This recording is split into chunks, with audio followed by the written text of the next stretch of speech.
Hey, you guys. This is a very serious time in all of our communities right now. And it really got to me, I would say, right after it had already been getting to me for years. But it resonated in my spirit this particular time after the murder of George Floyd, because one thing that he did was he called on his mama. And me being an African American woman, I watched this video and I was horrified um, on many levels. Um, I was still called to go to work after the fact, and I showed up every single day. And I'm working with other women, other mothers, Caucasian mothers, and every time we went virtually live, to me, it seems as if though all the chaos that was going on, they were not bothered by it. But as for me, I'm trying to deal with these things internally and yet still perform proficiently at my job. And it was getting harder and harder each and every day because every time I logged on, it was business as usual. To so much so that one of my coworkers, a Caucasian woman, she noticed that I wasn't the same like I had been.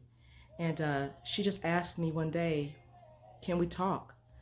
And I said yes. And we talked, and she asked me one simple question.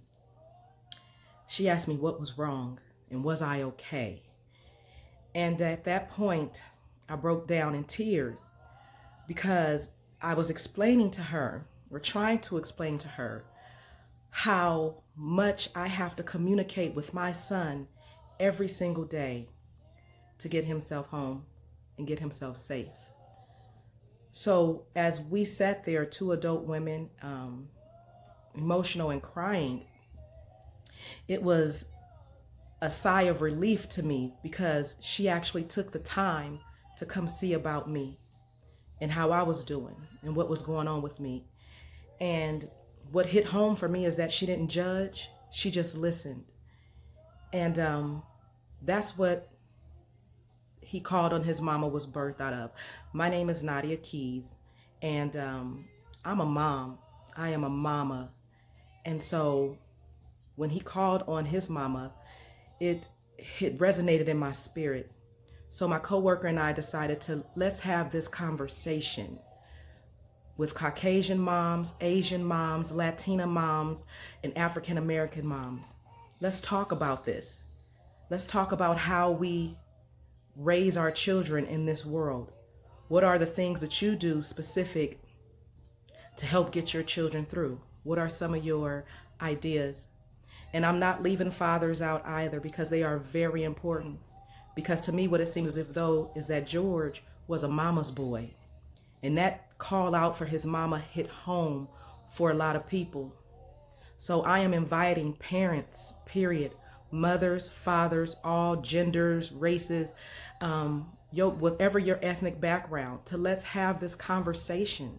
Let's unite because maybe if you understood my position as a loving, caring mother who loves her child just as much as you love your child, maybe you would understand before you pick up the phone to call negatively on my child or before you hip hip hooray.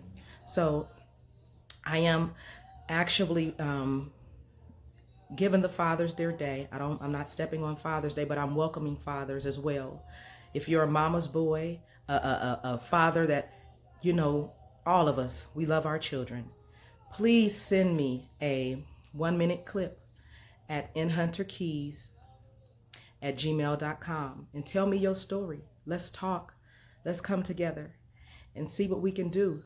You know, I want my son to live his life just like the next mother do, just like the next parent do. So can we open up this discussion so that everybody can have an understanding? Because without an understanding, there is really a lack of knowledge. And we need to understand each other. We need to tolerate each other and be respectful of each other. And how do we go by doing that unless there's dialogue? like I said, I'm just a mama and I love my baby. Come talk to me.